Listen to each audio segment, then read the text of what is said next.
기도하겠습니다. 하나님 감사합니다. 2025년 새해 우리 첫 인투 수요배를 하나님 앞에 드립니다. 주여 하나님, 그저 하루에 한 날이 지나가는 것뿐인데 그 날이 또 새로운 새해를 우리에게 주는 것처럼 하나님, 우리의 삶도 하루의 시간이 바뀔 때 정말 우리의 삶이 주 안에서 완전히 새로워지는 그러한 믿음의 삶을 살도록 은혜를 더하여 주시옵소서. 하나님, 어제의 우리의 눌림들과 약함들이 오늘도 이어지지 않고 오늘은 주님의 은혜 가운데 강하여지며 주님의 은혜 가운데 새로워지며 자유로워지는 그러한 복된 은혜를 누리게 하여 주시옵소서. 하나님, 우리의 삶을 온전히 주님의 십자가 앞에 내려놓고 주님을 따라가기를 원합니다. 주여, 이 마지막 때에 우리가 정말 우리의 삶을 어떻게 살고 우리의 삶을 정말 주님 앞에 어떻게 드려야 되는지를 우리가 말씀 가운데 깨닫고 예배 가운데 온전히 결단하고 정말 우리의 기도 가운데 주님 앞에 선포하며 또 고백하는 그러한 시간이 되게 하여 주시옵소서. 이 시간 주의 성령으로 우리 가운데 충만하게 임하여 주시옵소서. 감사하며 예수님의 이름으로 기도합니다. 아멘.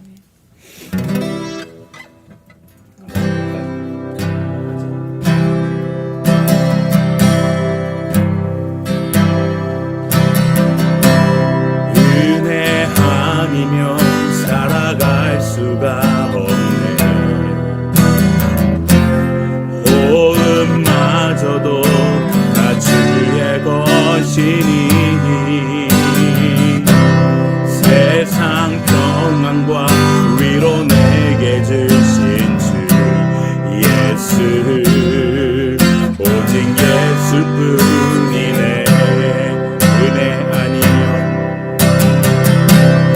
은혜 아니면 살아갈 수가 없네. 호흡마저도 다 주의 것이니 세상 평안과 위로 내게 없어도 예수, 오직 예수뿐이네. 크신 교회 가볼 수도 없고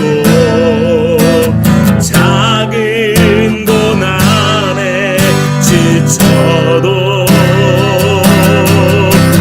주께 묶인 나의 모든 삶 버티고 견디게 하시네. 은혜 아니면 살아갈 수가 없네. 나의 모든 것 다 주께 맡기니 참된 평안과 위로 내게 주신 주 예수, 오직 예수뿐이네. 은혜 아니면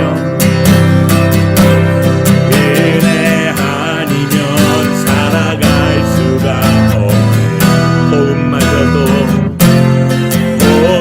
호흡마저도 다 주의 것이니 세상 평안과 위로 내게 없어도 예수, 오직 예수뿐이네. 크신 교회 가볼 수도 없고 작은 고난에 지쳐도 주께 묶인 나의 모든 삶 버티고 견디게 하시네.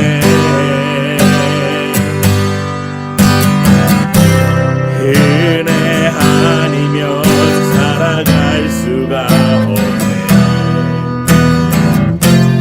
나의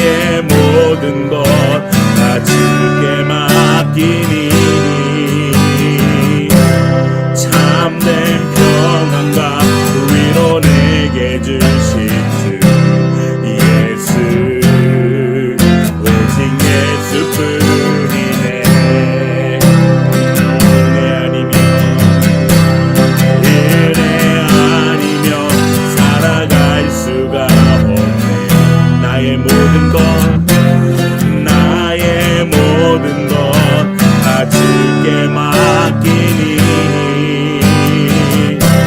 참된 평안과 위로 내게 주신 주 예수 오직 예수뿐이네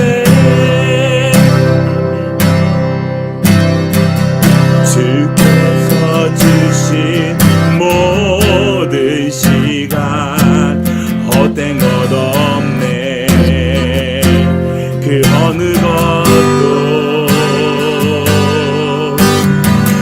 주의 뜻 알기 어려워도 이유 있음을 알기 원해 나의 모든 걸음이 주님 안에 있기에 주의 이야기 되네 내 안에 한계는 넘어 일하시는 주 크신 주의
말씀에 복종하라.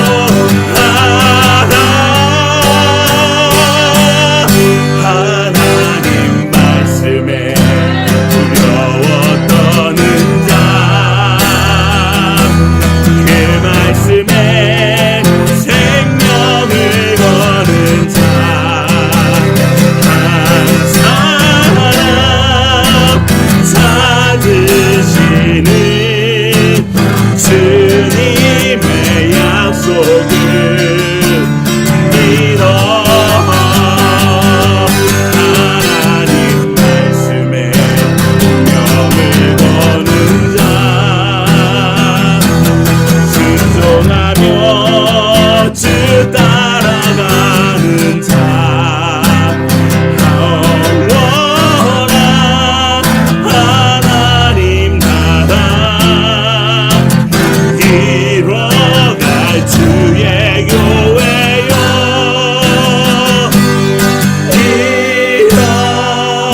일어나라. 아멘.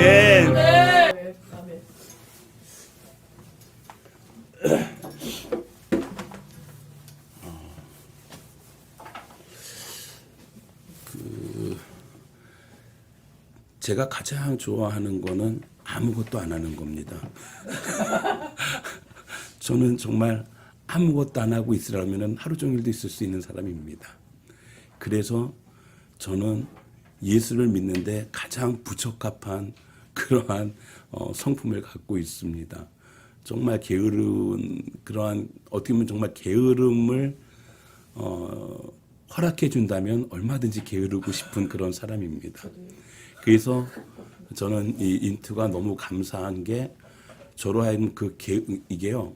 제가 이렇게 한 가지만 더 솔직하게 고백을 드리면 게으름이 왜 무섭냐면요. 그냥 아무것도 안 하고 있는 게으름으로 끝나는 게 아니라 항상 영적인 게으름은요. 죄악으로 이어져요. 우리로 하여금 저로 하여금 항상 죄의 유혹에 빠지는 아주 지름길이 제가 게을러지는 거예요. 예. 그냥 아무것도 안 하고 있는 게 제일 좋아요 말을 하지만 아무것도 안 하고 있으면 그 가운데 죄는 언제든지 저를 집어삼킬 그런 준비가 되어 있는 그런 모습이거든요. 그래서 제가 인투에 정말 감사한 것이 제가 게으를 틈을 안 줘요. 제가 말씀을 그래서 제가 그 목회가 어떤 이런 그 사역의 길을 들어서면서 하나님께 제가 항상 그런 얘기를 해요. 뭐냐면 특히 초창기 때는 금식을 참 자주 했거든요. 근데 그럴 때마다 내가 금식을 하고 싶어서 한 적은 없거든요. 근데 정말 뭐 상황 때문에 한 게 아니라 정말 하나님께서 계속해서 금식을 하라는 그런 마음을 주셔서 했는데 그러다 보니까는 한 3년쯤 이제 4년쯤 지났을 때부터는 하나님께 제가 그렇게 얘기를 해요. 제발 저한테 그런 마음 좀 주지 마세요. 하나님 자꾸 그를 거부하는 그런 마음을 갖게 했는데 그래서 특히 저는 성격이 뭔가 또 한편으로는 그렇게 게으른 걸 가장 좋아하는데 또 일은 또 잘 만들어요. 자꾸.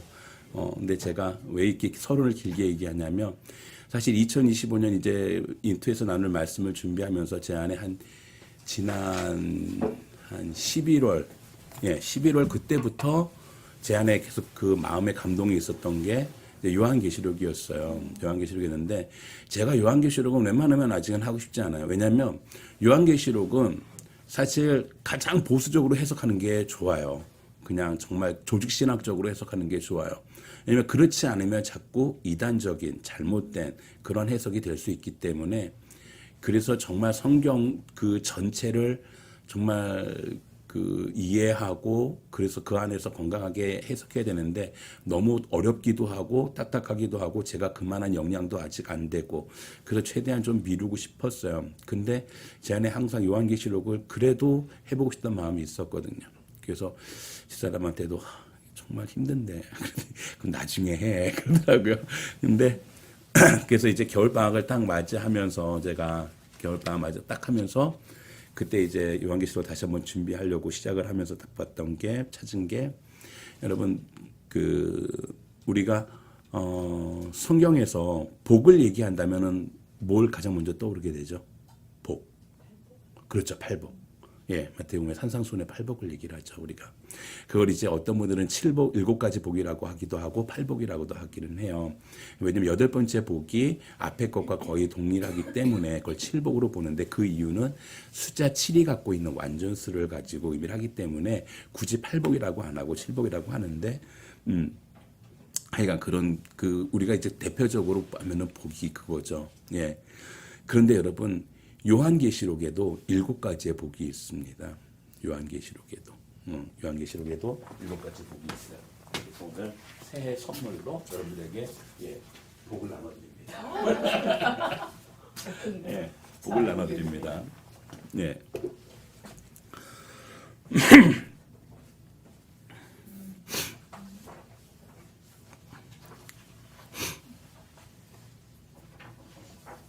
예, 저도 하나 주시고요. 있으면. 요한계시록에도 총 7가지의 복이 이렇게 여러분들에게 우리에게 주어지고 있어요. 그래서 사실 이거를 이제 제가 준비를 하고 있어요. 그래서 오늘 첫 번째로 요한계시록 1장 1절에서 3절까지에 있는 그 말씀에 관한 복을 여러분들과 함께 나누려고 해요. 네. 먼저 하나님 말씀을 읽고 시작하겠습니다.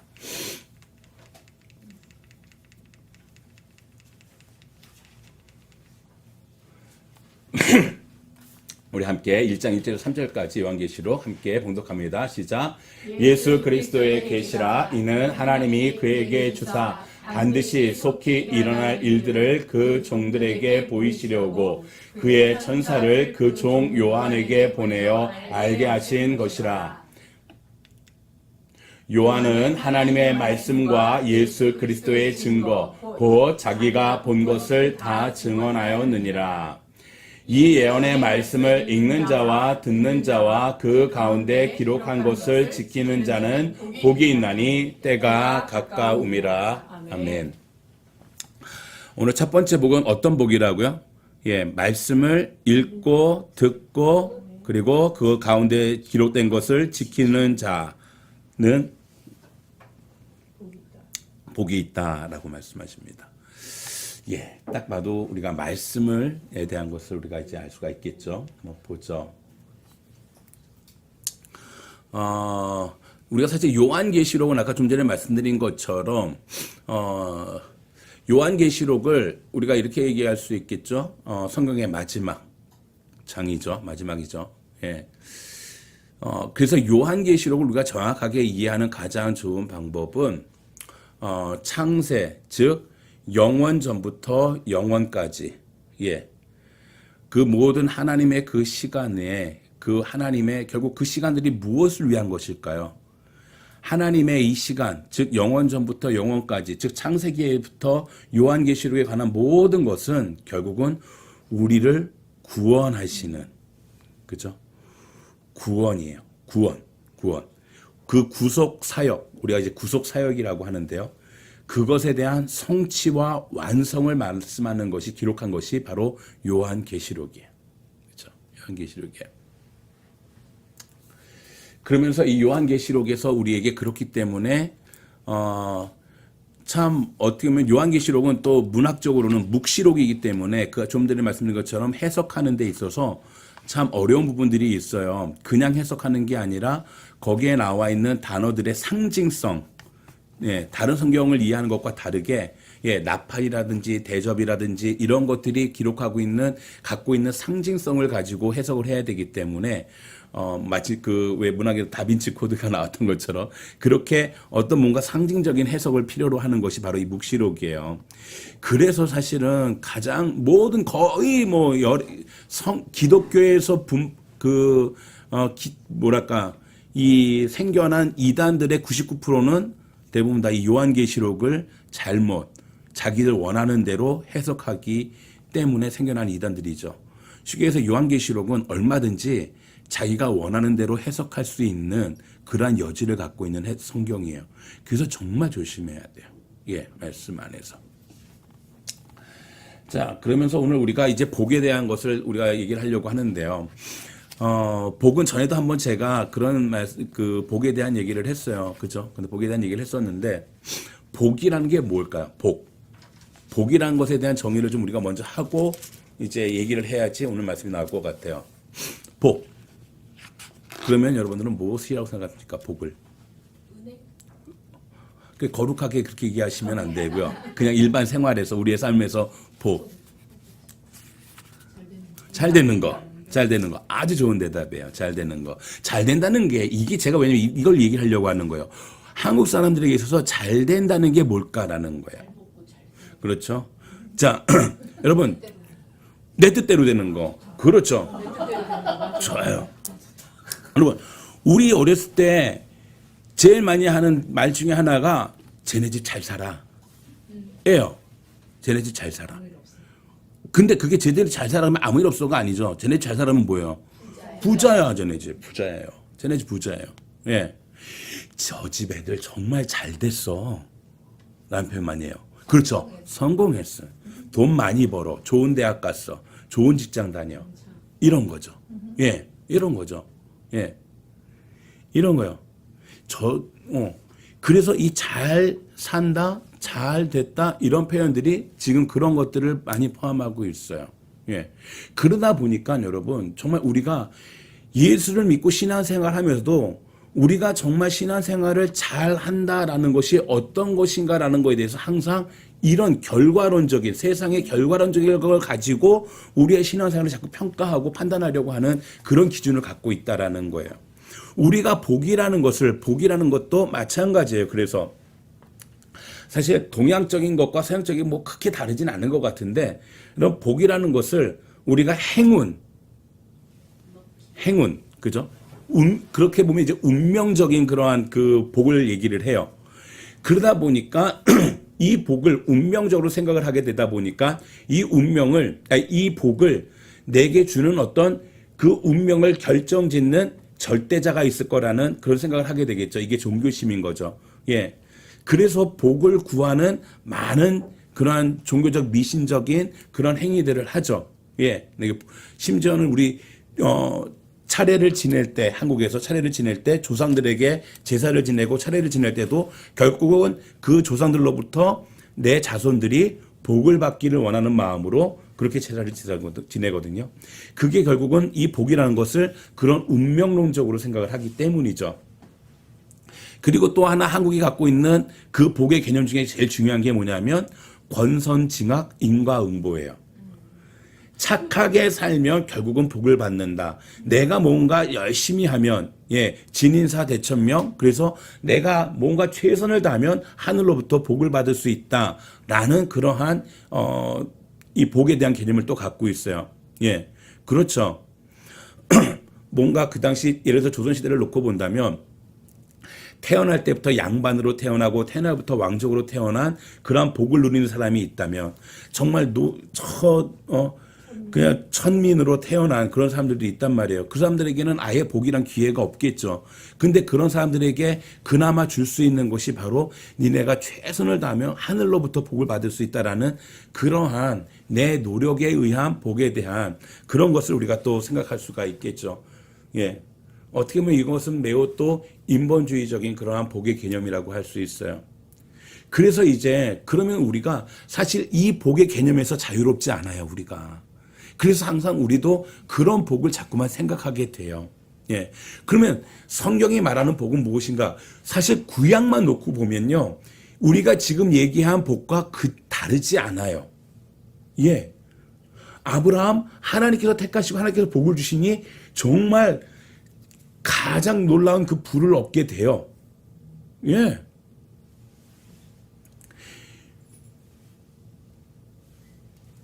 욥기. 예, 대표적으로 욥기. 예. 하나님의 은혜를 많이 누렸는데 그 모든 걸 다 잃고 그럼에도 믿음을 지켰더니 어떻게 됐어요? 갑절의 복을 누리잖아요. 정확하게 갑절의 복. 한국 목사님들 이거 설교할 때 얼마나 신나해요. 갑절의 복을 받습니다. 2배의 복을 받. 예. 그 숫자적으로 딱 2배를 딱 떨어뜨려 주시니까 얼마나 신나서 2배의 복을 누린다고. 이게 어떻게 보면은 한국 신앙에 있어서도 우리가 그 복을 여전히 구약적인 관점에서 보게 되면 하나님도 우리에게 그렇게 신앙을 지키면 이런 결과적인 그런 복을 주실 거라는 그런 기대를 갖게 해요. 그런데 여러분, 이것이 신약으로 넘어오면 완전히 달라집니다. 삶의 어떤 그 지금 말씀드린 그런 삶의 것과 우리의 어떤 신앙의 복이 일치되는 경우가 거의 나타나지 않아요. 여러분, 예수를 믿기로 따라가는 그 모든 무리들이, 여러분, 오병이어 칠병이어 우리가 알고 있지만 그게 그렇게 놀라운 기적이지만 그게 놀라운 축복입니까? 아니, 어떻게 보면은 광야에서 배고파서 먹을 것도 없이 쫓아다니는 그 따르는 무리들도 가난한 사람들이었고, 제자들도 예수님도 다 아무것도 가진 게 없는 사람들이었어요. 예. 마치 광야에서 하나님께서 만나와 메추라기를 먹이시는 것처럼 그들의 배고픔을 예수님께서 그들을 바라보시면서 긍휼히 여기사 그 오병이어의 기적을 베푸시는 거거든요. 목이 좀 잠기네요. 그래서 이 신약으로 넘어오게 되면 그것이 결코 물질적인 예수를 믿음으로 해서 물질적인 축복이 같이 이루어진다는 것은 더 이상 신약 성경에 나오질 않아요. 오히려 여러분, 이 요한계시록을 지금 요한이 반문서에서 기록을 하잖아요. 기록을 하는데 이때가 언제냐면 거의 마지막 때예요. 그러니까 뭐냐면, 무슨 마지막 때냐면 모든 제자들이 다 이제는 순교한 이후예요. 요한만 남아있는 상태예요. 예수를 믿음으로 인해서 다 죽음을 맞이한, 순교를 맞이한, 어떻게 보면 예수를 믿는 것의 가장 큰 복은 순교라고 할 수 있을 정도로 이런 역설적인 그런 결론을 가져올 수 있는 그것이 바로 이 신약이에요. 예, 여러분. 그래서 우리가 결국은 이 기독교적인 관점에서의 복은 아까 말씀드린 것처럼 운명론적인 것과 또 아니고 인과응보적인 인본주의적인 것도 아니고 결국 하나님의 주권에서 하나님께서 기뻐하시는 뜻대로 하나님의 기뻐하는 자에게 주시는 은혜, 이것이 복이라고 말할 수 있겠죠. 예, 이것이 복이라고 말할 수 있겠죠. 그 복을 오늘 우리에게 7가지로 말씀해 주고 계시는데 이제 그 첫 번째로 말씀의 복입니다.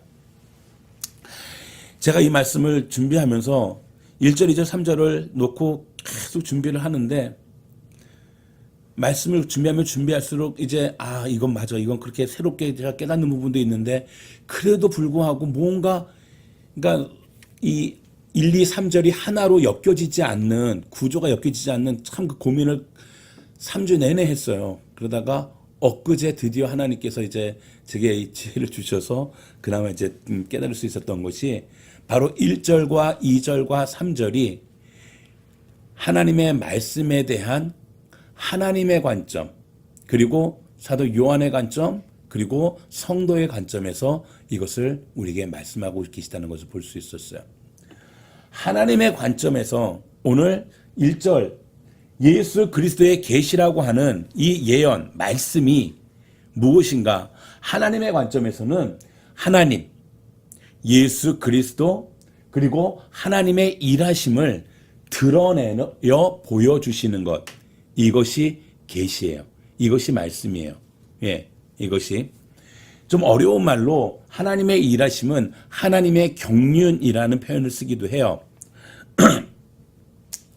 어찌됐건 이 계시라는 것은 하나님의 관점에서 하나님께서 드러내 보여주시는 거예요. 그래서 이것을 한번 보죠. 예수 그리스도의 계시라, 예수 그리스도의 계시라라고 말씀하세요. 이걸 해석하는데 이제 2가지로 해석을 할 수가 있거든요. 어떻게 해석할 수 있을까요? 첫 번째는 예수 그리스도께서 지금 우리에게 주시는 계시다라고 해석할 수가 있어요. 또 하나는 예수 그리스도에 관한 계시다라고 말할 수도 있어요. 둘 다 맞아요. 그런데 그것을 요 뒤에 이어지는 이는 하나님이 그에게 주사라고 표현을 하잖아요. 그래서 이 계시라고 하는 것은 여러분 우리가 삼위일체의 하나님을 얘기하잖아요. 그죠? 동일하신 하나님이잖아요. 다만 그 하나님의 격이 다를 뿐이라고 얘기를 하거든요. 그게 위가 달라서 삼위일체라고 얘기를 하는데 그래서 예수 그리스도의 하시는 일이 달리 있고 하나님이 하시는 일이 다르 있잖아요. 그래서 이 계시라는 것은 그 소유권 어떤 주권이 어디에 있느냐? 하나님께 있다는 거예요. 하나님께서 예수 그리스도에게 주셨다라는 거예요. 하나님께서 하실 모든 일들과 예수 그리스도에 대한 모든 것을 하나님께서 주셨다라고 표현을 해요. 이게 사실 조직신학에서는 되게 중요해요. 우리한테 별로 그렇게 중요하진 않지만 조직신학에서는 중요해요. 하나님께서 그 예수 그리스도에게 관한 그 계시를 누구에게? 예수 그리스도에게. 여러분 보시면요. 이 1절을 한번 읽어보면요. 알 듯 모를 듯해요. 왜냐하면 읽었는데 알 것 같기도 하고 모를 것 같은 이유가 지시대명사가 너무 많아요. 다 지시대명사로 이루어졌어요. 보면은 예수 그리스도의 계시라 이는, 그죠? 하나님이 그에게 주사 반드시 속히 일어날 일들을 그 종들에게 보이시려고 그의 천사를 그 종 요한에게, 다 그자에서 어떻게 보면 이제 그 관사라고 할 수도 있겠지만 지시대명사처럼 이렇게 사용을 하고 있거든요. 그래서 이것을 좀 더 정확하게 풀어보게 되면 이해가 한눈에 싹 들어와요. 보죠. 그렇게 한번 읽어보죠. 예수 그리스도의 계시라. 예수 그리스도의 계시는 하나님께서 예수 그리스도에게 주셔서 반드시 속히 일어날 일들을 예수 그리스도의 종들에게 보이시려고 예수 그리스도의 천사를 예수 그리스도의 종 요한에게 보내어 알게 하신 것이라. 이렇게 하면 우리의 소유것과 주격과 또 이런 것들이 좀 정리가 깔끔하게 되죠. 이해가? 그렇게 해놓고, 자, 지난번에 한번 제가 계시와 예언에 대한 말씀을 드렸었어요. 크게 구분할 이유는 없는데, 예언이라고 하면 그 예자가 물론 성경에서는 이제 어차피 미리 되어질 일에 대한 것을 말씀하시는 거기 때문에 미리라는 의미를 갖기도 해요. 근데 지난번에 말씀드린 것처럼 이 예자는, 예언할 때 예자는 맡길 예자를 쓴다 그랬죠. 하나님께서 맡겨주시는 그런 말씀이라고 우리에게 말씀을 드렸어요. 그래서 계시와 예언, 계시라는 것은 좀 더 큰 범위 내에서 하나님께서 당신을 드러내 보여주는 것이 계시라고 한다면, 예언은 하나님께서 하실 일들을 우리에게 미리 알려주시는 것이 예언이죠. 그래서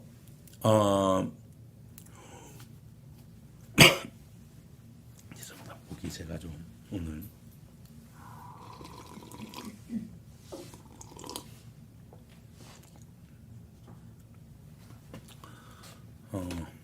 하여 그 정도로만 그냥 이해하시고, 그 정도로만 우리가 계시와 예언을.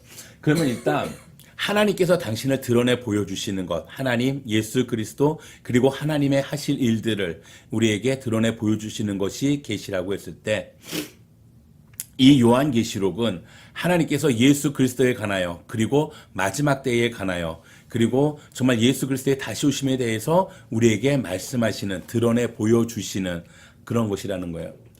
저는 이 말씀을 볼 때 생각을 해봤어요. 제가 가장 큰 고민은 그거예요. 하나님은 왜 우리에게 당신을 드러내 보여주실까? 또 하나의 저의 고민은 하나님께서 드러내 보여주시면 우리는 그것을 알기는 할까? 제가 좀 아까 말씀드렸죠. 저 요한계시록을 지금 이렇게 준비하면서 제가 정말 머리를 이렇게 막 찢고 싶다니까요.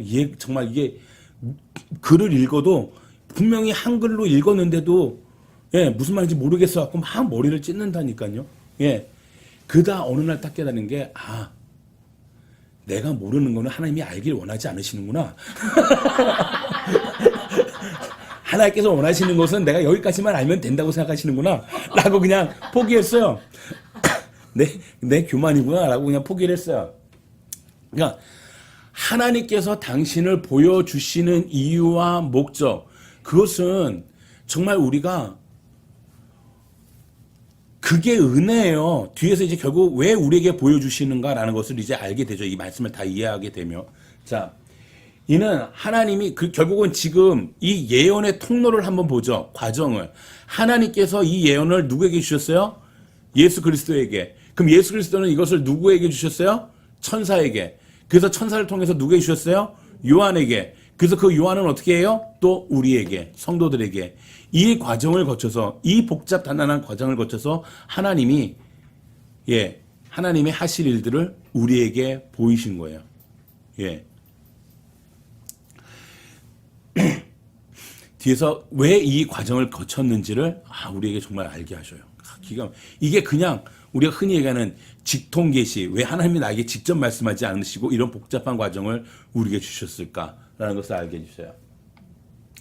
그러면서 그에게 주사, 여기서 1절을 먼저 보죠. 반드시 속히 일어날 일들. 즉 오늘 특별히 요한계시록에 관한 이 계시는 두 가지의 특성을 갖고 있어요. 그죠? 뭐예요? 첫 번째, 반드시. 두 번째, 속히. 반드시에 대한 것은 우리가 의문의 여지가 없어요. 이론의 여지가 없어요. 우리가 신앙이 이게 반드시 예수님께서 다시 오실 것이라는 것을 믿지 않는다면 우리의 신앙은 존재할 수가 없어요. 그렇죠? 그렇잖아요. 여기에 대한 의문이 없잖아요. 반드시 오실 거. 만약 정말 오실까? 이러면은 우리는 정말 이거는 신앙이 아예 없는 거예요. 진짜 그거는. 네, 신앙이 존재할 수가 없어요. 생각해 예수님이 다시 오실 것이라 대한 확신이 없는데 우리가 뭐하러 이 땅에서 이렇게 뭐 잘 먹고 잘 살고 있지만 그래도 하여간 반드시 일어날 거예요. 근데 속기에 가면 이게 좀 의심이 아니라 의문이 있어요. 도대체 그 속기가 언제일까?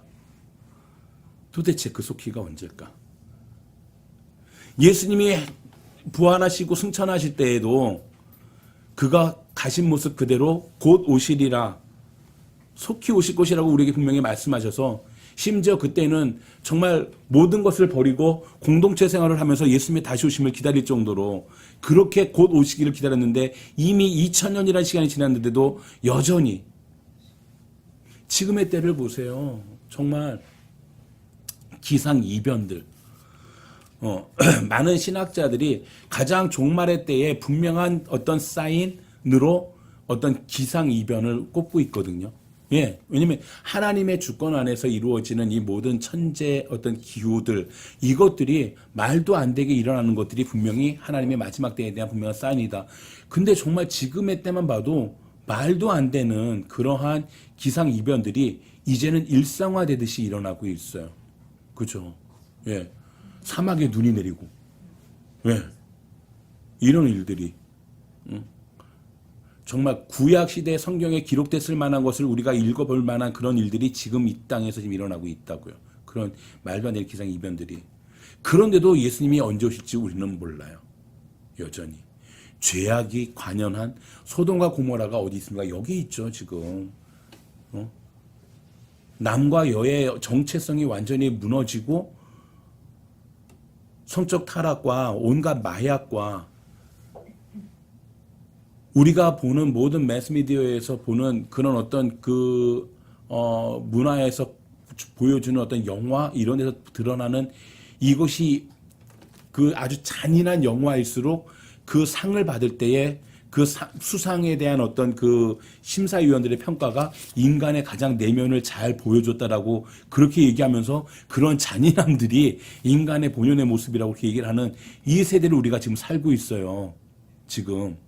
그게 아름답다라고 얘기하는 그러한 세상에 살고 있다고요, 우리가. 더 이상의 어떤 종말에 대한 어떤 그런 그 마지막 말세의 그런 모습들을 우리가 무엇을 보아야 알 수 있을까 할 정도로 그런 말세에 살고 있는데도 여전히 우리는 예수님이 속히 오시는가라는 것에서 잘 모르고 있어요. 여기서 정말 중요한 얘기를 한 가지 하고 싶어요. 그러면 우리는 매일 구원의 확신을 가지고 예수 그리스도와 함께 성령의 은혜로 회개하며 그렇게 신앙의 삶을 살아간다고 하지만 여러분, 정말 힘들 때 죽고 싶다는 거 말고, 나도 그냥 하나님 나라 가고 싶다는 거 말고, 정말 주님이 다시 오심을 매일매일 기대하고 하나만 더 그 주님을 다시 오심을 준비하는 삶을 우리는 살고 있느냐 하는 것입니다. 그것이 우리의 삶에 매일매일 내가 그렇게 나는 오늘 하루도 예수 그리스도의 다시 오심을 준비하는 삶을 살았습니다. 라고 고백하는 그런 하루의 삶을 살고 있냐는 거예요. 그걸 인지는 하고 있냐는 거예요. 우리가. 의식은 하고 있냐고요. 주님의 다시 오심을 오늘 곧 오실 것이라는, 내일 언제라도 오실 것이라는 것을 오늘이 그렇게 예수님 다시 오시는 그 전날이라는 그러한 기대감으로 그렇게 나의 삶을 준비하며 살아가고 있는 그런 의식 자체가 있냐고요. 없어요, 우리가 없어요. 오늘 여기서 반드시 속히 올 것이라는 것은 우리에게 필연성뿐만 아니라 긴박성도 얘기를 하는데, 그러면서 우리에게 늘 말씀을 드리지만 오늘 이 하루가 우리에게 주어진 마지막 하루라는 그런 마음을 가지고, 그래서 우리의 삶은 어떤 삶을 살아야 되는가? 예수 그리스도의 다시 오심을 기다리고 준비하는 삶을 살아야 된다는 것이 바로 여기 나와 있는 반드시 속히 올 것이라는 것이에요. 근데 우리가 이것을 자꾸 의식조차 하지 못하고 산다고요. 예, 저도 의식 못해요. 그냥 매일매일 제가 월요일, 화요일을 우체국을 안 가거든요. 그러니까 저는 날짜는 몰라요. 며칠인지 몰라요. 그냥 월화수목금토일이에요. 월화수목금토일. 그냥 수요일 날 되면 오늘 또 일 가야 되네. 이걸로 시작을 하고, 예, 목요일, 금요일, 이제 3일만 더 가면 되네. 토요일, 내일까지만 가면 되네. 주일, 오늘만 가면 되네. 그게 나의 하루의, 모든 하루하루의 마음이에요, 그게. 그게. 매일, 우리 집사람이 이러더라고. 어떻게 매일 갈 때마다 가기 싫다.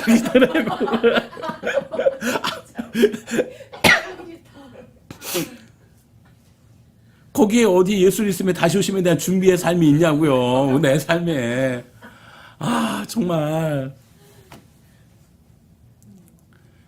근데 여러분, 우리가 정말 하나님의 복을 누리려면 일단 첫 번째로 예수 그리스도의 다시 오심을 매일매일 내 삶에서 인식하고 의식하고 인지해야 돼요.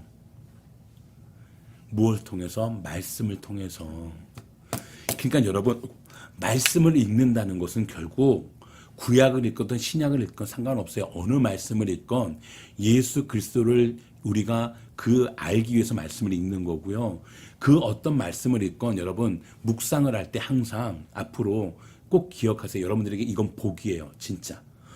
매일매일 묵상을 할 때 그 말씀의 끝에 적용을 할 때 그 적용이 우리가 그러잖아요. 오늘 이 말씀을 내 삶에서 어떻게 적용할까? 한 가지만 포함하세요.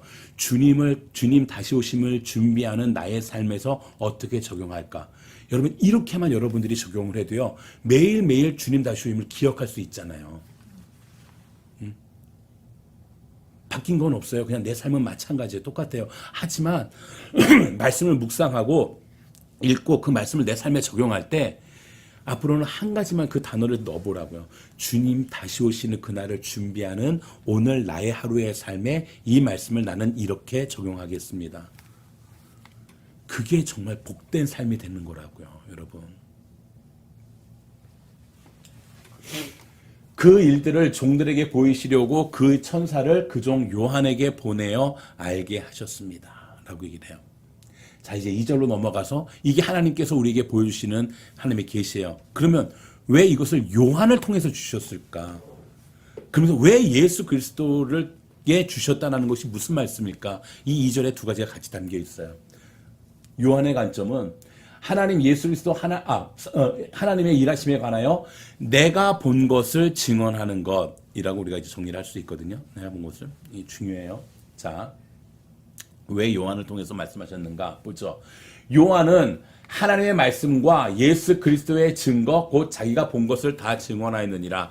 즉 하나님의 말씀이 예수 그리스도에게 주셨다고 얘기했잖아요. 그게 무슨 말이냐면 예수 그리스도가 하나님의 말씀의 증거가 되셨다는 거예요. 예. 그렇죠. 예수 그리스도가 이 땅에 오시고 죽으시고 다시 부활하셔서 하나님 나라에 다시 올라가신 그 모든 예수 그리스도의 그것이 바로 주님 다시 오심, 우리를 구원하시는 그 구속 사역의 성취와 완성의 그 모든 말씀의 증거가 되셨다는 거예요. 그 증거를 보증하시는 분이 성령님이시고요. 인치시는 분이. 그 증거가 바로 예수 그리스도라는 거예요. 그래서 아까 하나님께서 하나님의 그 계시를 예수 그리스도의 그 계시를 그에게 주셨다라는 것이 바로 그 의미예요. 예, 예수 그리스도가 증거가 되시는 거예요. 이 말씀의 계시의 증거가 되는 거예요. 하나님의 말씀의 계시의 증거가 되는 거예요. 근데 그것을 왜 요한에게 주셨냐? 증거가 있으면 또 뭐가 필요해요? 증인이 필요하죠. 바로 사도 요한은 증인이에요. 보았다는 거예요. 하나님의 말씀을 보았다는 거예요. 제가 여기서 그 계시라는 것을 하나님께서 왜 환상을 요한에게 보여주셨는가라는 것을 여기서 깨달았어요. 그래서 예.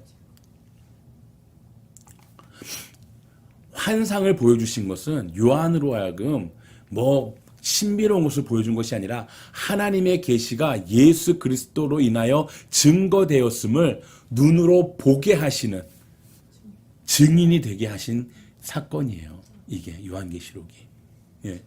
물론 요한은 예수님의 살아계신 동안에 3년의 공생이기 때문에 같이 하셨어요. 그 모든 것이 증인이에요. 예. 그 증인이에요. 특별히 오늘 그런데 이 요한계시록을 통해서 우리에게 다시 한번 그것을 증언하는 증인이 되었다라고 말씀하고 있는 거예요. 전 여기서 정말 중요한 것이 여러분 하나님께서 우리에게 말씀을 주실 때 결국 이것은 두 가지로 우리가 한번 좀 생각해 보거든요. 첫 번째는 즉 목사님들이에요. 저처럼. 예. 오늘날 목사님들이 설교를 하실 때 보면 그거는 성도님들의 영향이 가장 커요. 뭐냐면 어떤 설교가 정말 좋은 설교인가, 잘하는 설교인가, 라는 부분들. 특히 요즘은 이 모든 이 목사님들의 설교를 보게 되면 말씀을 강해를 하시면서도 많은 부분 예전에는 신학자들, 예전에 어떤 그런 교부들, 어떤 신학자들의 어떤 말을 많이 인용하셨는데 요즘 들어서는 그냥 그 문학자들, 어떤 그런 세상의 어떤 유명한 사람들의 말들, 어떤 이런 것들을 좀 더 많이 학문적인 그런 표현들, 이런 것들을 많이 인용을 하시더라고요. 제가 정말 처음 사역을 시작하고 그때 말씀에 목말라 할 때 제가 참 좋아했던 목사님 설교가 곽선희 목사님 설교 정말 좋아했어요. 제가 곽선희 목사님 설교를 정말 좋아했어요.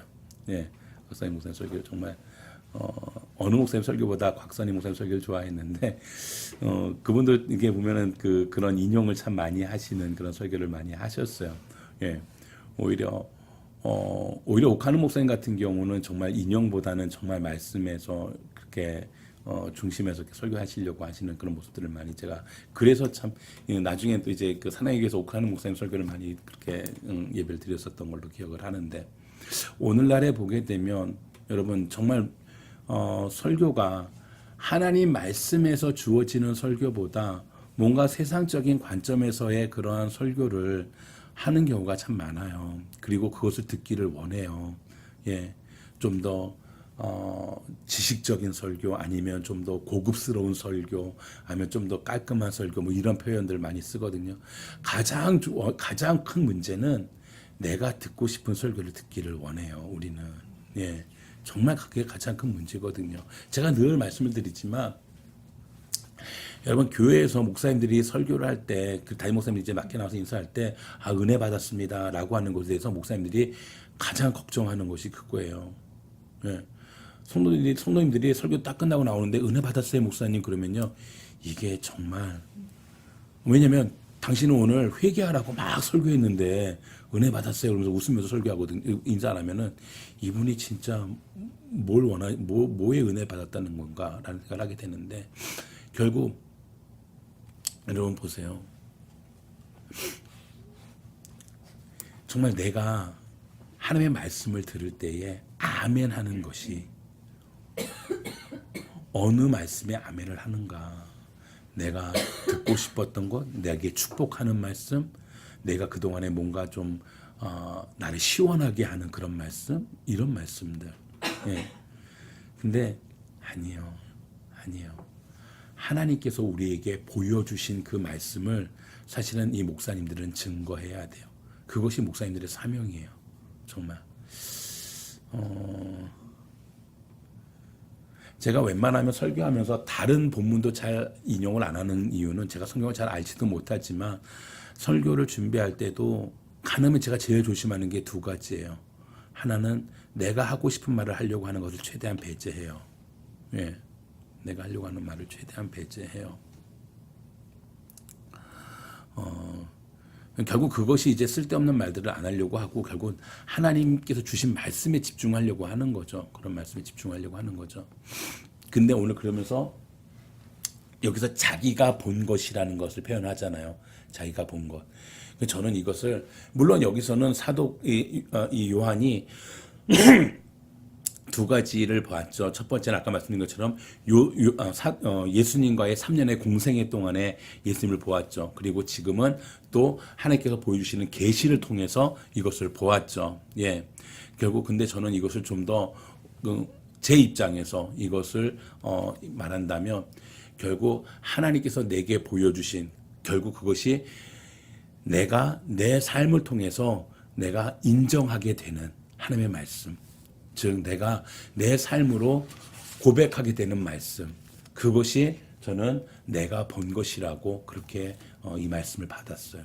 제가. 그래서 정말 하나님의 말씀을 설교할 때 우리가 그것은 정말 하나님께서 내게 보여주셔서 내게 알게 하셔서 그것을 내 삶에서 아멘으로 내 삶에서 정말 고백할 수 있는 그것이 바로 결국 그것을 왜 그러냐 하나님께서 예수를 통해서 우리에게 증거로 보여주셨기 때문에 내가 그것을 믿는 그 말씀을 들었을 때 그것이 아멘 될 수 있어야 돼요. 그래서 그런데 이것이 한 가지만 더 나가서 말씀을 드린다면 설교뿐만 아니라 오늘 우리가 전도에서도 마찬가지라는 거예요. 전도에서도 말씀을 전하는 우리가 전도에서도 여러분 제가 늘 말씀을 드리는 것 중에 한 가지가 요즘은 정말 전도하는 게 너무 어려워요. 쉽지 않아요. 전도의 기회를 갖는 것도 어려워요. 뭐 노방 전도를 하겠어요? 뭘 하겠어요? 모르는 사람한테 가서 전도를 하겠어요? 어떻게 하겠어요? 큰일 나잖아요. 사실 진짜 특히 미국 땅에서 모르는 사람한테 함부로 전도할 수도 없고 예. 전도를 할 기회도 없고 그러다 보니까 특히 한국 같은 경우는 아직 그런 정도는 아닌데 그러다 보니까 한국에서는 자꾸 전도에 대한 프로그램을 자꾸 만들려고 해요. 전도에 대한 어떤 그런 그 방법들을 찾으려고 해요. 아니요. 전도가 어려운 것은 내가 증인이 되지 못하기 때문이에요. 내가 증인이 되지 못하기 때문에 그래요. 내가 정말 예수 그리스도가 나의 증거 되심을 내가 증인하는 그러한 내가 본 것을 내가 믿음으로 고백하고 삶으로 드러내는 삶을 살아가는 그런 증인의 삶이 되면요. 나를 통하여서 분명코 믿지 않는 자를 구원하는 하나님의 그 구원의 사역의 확장이 일어날 수 있어요. 이게 전도예요. 근데 그게 안 돼요. 저도 그게 안 돼요. 저도 제가 회개하는 것 중에 하나가 우체국에서 일하다 보면 참 별 사람들이 참 많아요. 그러다 보면 저도 모르게 자꾸 그 사람들을 판단하게 되고 때로는 막 좀 그 관계가 좀 어그러지는 사람들도 있고 그래요. 그래서 내가 이 말씀을 준비하다 보니까 야, 내가 그러면서 저 사람들을 전도할 수 있을까? 물론 내가 그 사람들 전도할 생각조차 해본 적도 없어요. 어떻게 보면 거기 있는 그 뭐 중동에서 오는 사람들은 전도할 생각도 안 했어요. 예, 그 사람들은 거기서 저기 가서 저기 뭐 이렇게 막 절하고 막 그러고 있는 사람들한테 내가 전도할 생각도 안 했겠죠, 당연히. 예. 근데 전도할 생각하는 문제가 아니라 내 삶이 그들에게 그러한 증인의 삶으로 드러났을까? 사실은 제가 우체국에 일하면서 솔직히 누구보다 열심히 일을 해요. 깨 안 부리고. 근데 그게 저는 혹시라도 내가 목사라는 걸 한국 사람이든 누구든 알게 되면 야, 저 목사가 돼갖고 저렇게 일하나? 라는 그런 소리 듣기 싫어서 했었거든요. 솔직히 열심히. 예, 열심히 일했. 근데 그게 아니더라고요. 그게 아니라 내가 거기서 열심히 일을 하고 안 하고가 문제가 아니라 정말 내가 어떤 곳에 있건 무슨 삶을 살건 내가 예수 그리스도 하나님께서 주신 그 계시가 예수 그리스도가 나의 그 증거 되심을 증인하는 삶을 살아간다면 그러면 내 삶을 통해서 하나님의 역사심이 있다라는 거예요. 근데 그게 우리가 안 돼요. 솔직히. 조금만한 어떤 그런 억울한 일만 있어도 같이 똑같이 분노하고 조금만 내가 손해보는 것만 있어도 난 그냥 거기에 분노하고 화내고 그래요. 예. 물론 그럴 수 있죠. 그런데 한 번 더 생각해 봐야 되는 거는 정말 예수님이 나의 증거된 그러한 증인의 삶이 과연 그래야 되는가라는 거는 한번 고민해 볼 필요가 있다는 거예요. 우리가 모든 것에 다 손해보고 그냥 지나가자는 게 아니에요. 예. 다만 한 번 더 내가 그것에 대해서 그러한 이의를 제기하고 불만을 얘기하고 불평을 얘기하더라도 내가 그러한 예수에 대해 증거된 증인의 삶으로서의 그런 삶이라면 어떻게 말하고 행동해야 될까라는 것을 한 번은 더 고민해 보자는 거예요. 필요해요. 무엇보다 그리고 우리의 입술에 예수 그리스도가 있었으면 좋겠어요. 정말 증거가 됐으면 좋겠어요. 증인이 됐으면 좋겠어요. 그 얘기는 아까 말씀드린 것처럼 예수 그리스도 우리가 이전이라면 우리 집도 정말 너무 부부관계가 안 좋았는데 예수 믿고 이렇게 해서 부부관계가 좋아졌어. 그러니까 당신 집도 좋아질 거야. 어떤 결과를 가지고 자꾸만 예수 그리스도가 계시니까 이런 좋은 일들이 일어났어. 좋은 일들이 일어났어. 이걸 증거하라는 게 아니죠. 그렇죠? 예수 그리스도를 믿음으로 인해서 아까 얘기한 그런 세상이 기대하는 그런 복을 가지고 예수 그리스도를 증거하라는 것이 아니죠. 예수 그리스도의 다시 오심이 증거고 예수 그리스도께서 반드시 오실 것이 증거고 예수 그리스도께서 속히 오실 것이 증거라는 거예요. 그거를 증인할 수 있어야 돼요, 우리가. 그러니 우리가 아까 처음 말씀드린 것처럼 그런 준비되는 삶을 살아야 된다는 거예요. 이제 성도들의 관점에서 한번 보죠. 3절입니다. 예수 그리스도의 다시 오심을 기다리며 계시를 읽고 듣고 지키는 자에게 주시는 하나님의 복. 이것이 바로 계시가 우리에게 주어지는 관점이에요. 우리의 관점은 바로 이거예요. 그렇죠. 이게 우리의 복이에요. 이게.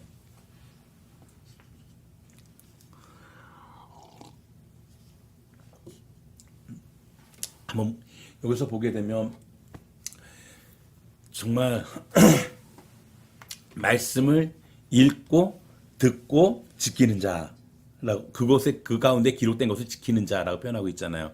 근데 여러분 이게 한글 성경이 갖고 있는 가장 큰 단점 중에 한 가지예요.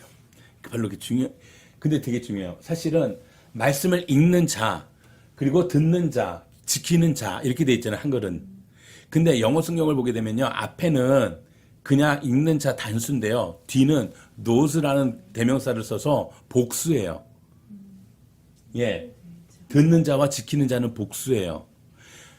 이게 왜 그러냐면요. 이 당시의 모습을 보면 이해가 돼요. 딱 여러분 느헤미야를 딱 보세요. 느헤미야서를 보면 뭐가 됐어요? 에스라가 앞에서 성경을 읽잖아요. 읽는 사람은 단수죠. 모든 사람이 성경을 읽지 않아요. 그 당시에는 한 사람이 성경을 읽어요. 그러면 모든 무리들이 그것을 듣고 그것을 지키죠. 그 장면이에요. 그러니까 당연히 읽는 자는 단수고 듣는 자와 지키는 자는 복수죠. 우리는 지금 다 같이 그냥 성경을 읽으니까, 예, 우리는 그냥 다 너도 나도 다 같이 읽으니까, 예. 근데 그 당시에는 읽는 자는 한 사람이고 듣는 자와 지키는 자는 무리 군중이란 말이죠. 그래서 이게 복수로 되어 있어요. 이게 원어적으로는. 근데 그래서 이것도 은혜가 됐던 것이 제가 결국 이것은 그렇기 때문에 그냥 읽는 것이 아니라 결국 이것이 예배의 삶이라는 것을 우리가 다시 한번 보게 돼요. 그렇죠. 이게 그냥 읽는 자와 듣는 자, 지키는 자가 그냥 뭐 따로따로 있는 게 아니라 결국 지금은 내가 읽고 듣고 지키는 거잖아요. 근데 이 모습은요, 이게 결국 예배예요. 그 당시에. 예. 아까 말씀드린 그 느헤미야서에서 정말 그 에스라가 성전의 재건을 이루고서 거기서 준비된 탁자를 놓고 거기에다 성경을 올려놓고 막 읽으니까 그 모든 이스라엘의 무리들이 나와서 울고 아멘 아멘 하며 울고 내일도 읽어달라 내일도 읽어달라 그러면서 계속해서 그 말씀을 읽잖아요. 그게 예배거든요. 그게 결국 이것은요 말씀을 읽고 듣고 그러면서 그들이 아멘 아멘 하는 것이 지키는 거라고 봤을 때 결국 이게 예배인 거예요. 이게. 그렇다면 결국 이것은 그냥 우리가 지금 모여서 오늘 인투스 예배를 드리지만 이 예배만 얘기하는 것이 아니라 결국 뭐예요? 우리의 삶이 예배가 돼야 된다는 것이 바로 여기서 기록되는 거죠. 우리가 예배의 삶이 된다는 것은 결국 그 말씀이 우리의 삶에 늘 읽고 듣고 지키는 자의 삶이 될 때 그것이 예배의 삶이라는 거예요. 그것이. 예. 그렇게 하는 자에게는 복이 있다라고 말씀하고 있어요. 그러면서 뒤에 붙은 말씀이 중요해요. 그렇죠? 복이 있나니 여기 붙은 하나의 단어를 넣는다면 왜냐하면 그렇죠? 접속사가 왜냐하면 있나니 왜냐하면 뭐요? 때가 가까움이라. 아까 1절에서는 이것을 다른 표현으로 뭐라고 했어요? 속히. 그렇죠? 속히. 예. 그러니까 결국 이것은 뭐예요? 마지막 때를 얘기하는 거라는 것을 우리가 알 수 있죠. 그러면 여러분 때가 가까웠다라고 할 때 항상 같이 붙어 나오는 예수 그리스도 그리고 세례 요한의 외침이 뭐였어요? 회개하라. 회개하라. 정말 중요해요. 여기서 말씀을 듣고 읽고 지키는 것 가운데 가장 중점적으로 주어질 것이 뭐예요? 회개죠. 당연히 회개죠. 하나님 나라의 그 임하심, 예수님의 다시 오심에 있어서 우리의 가장 큰 준비가 뭐겠어요? 회개죠. 무엇이 있겠어요? 우리가 할 수 있는 게.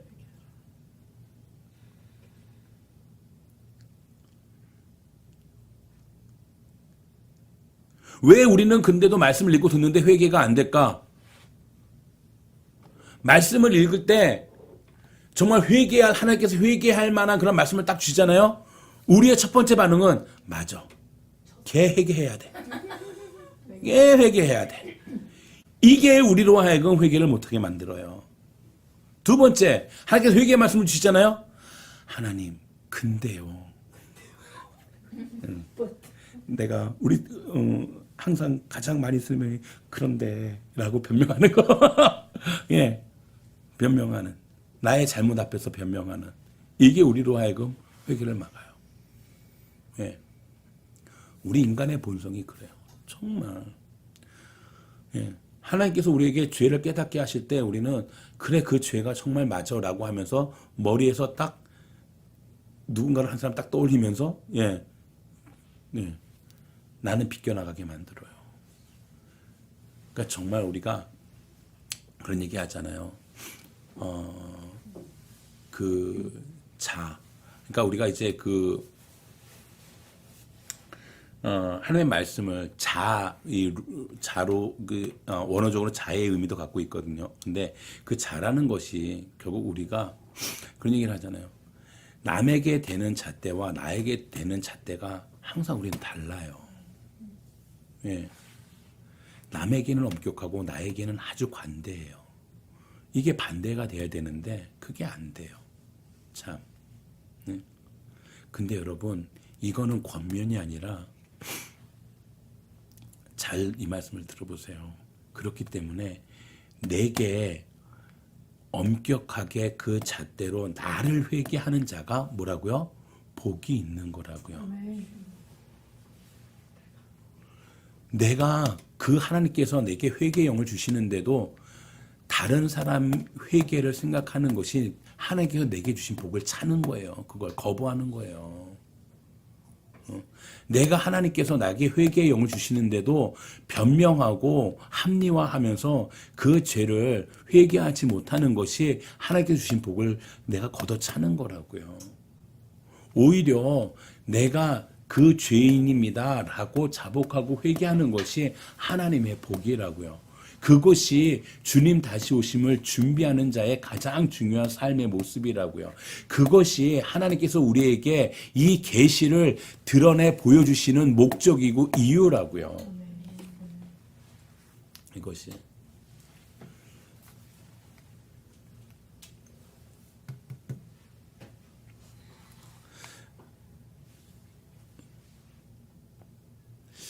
주님이 다시 오심을 믿는 자에게 주시는 그 복, 그 말씀을 듣고 읽고 지키는 자의 삶에 주시는 그 복. 저는 특별히 우리 지난번에도 한번 이런 말씀 나눴었는데 정말 우리의 다음 세대들을 보게 되면 정말 필요한 것이 이 첫 번째 말씀의 복인 것 같아요. 왜냐하면 정말이에요. 우리의 자녀들은요. 가장 제가 두려운 것 중에 하나가 우리도 좀 전에 말씀드렸지만 우리도 주님의 다시 오심에 대한 인지가 사실 되게 약해요. 알고 있고 믿음으로 믿지만 우리의 삶에 그것을 늘 인식하고 인지하지 못해요. 예. 그러다 보니까 우리의 삶에서도 항상 무게에 눌리기는 하거든요. 근데 우리 자녀들은 그게 더해요. 예. 예수님 다시 오심에 대한 그런 각성이 걔들한테 얼마나 있겠어요. 예수님 다시 오심에 대한 준비되는 그런 삶을 살겠다라는 그런 마음의 준비가 얼마나 있겠어요.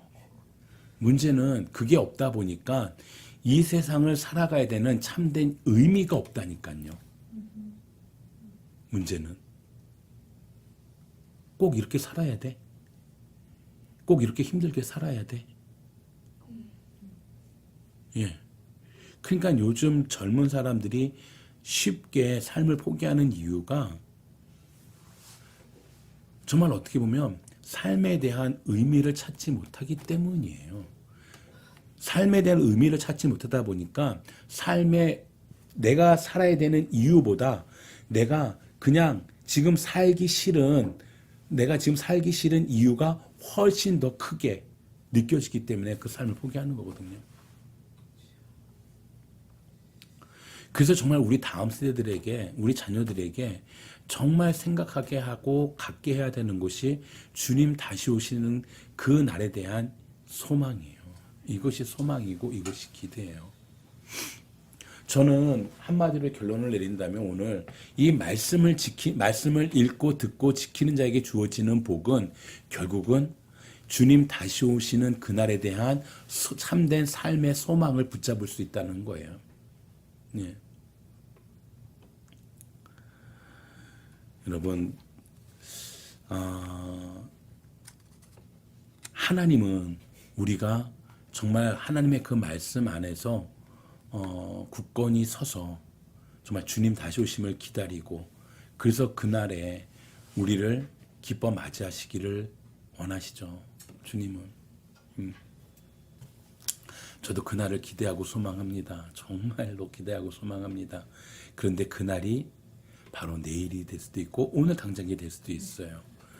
그것을 기대만 하는 것이 아니라 우리는 준비해야 돼요. 그런데 그 준비가 바로 하나님의 말씀을 읽고 듣고 지키며 회개하는 것이에요. 그 삶을 살아가는 자들에게는 하나님께서 참된 소망의 복을 주셔요. 여러분, 그 소망은, 그 복은 결코 세상이 줄 수 없는 그리고 세상이 빼앗을 수 없는 그러한 복입니다. 그 복을 우리 모두가 그리고 특별히 우리 자녀들이 누리게 되기를 주의 이름으로 축복합니다. 기도하겠습니다.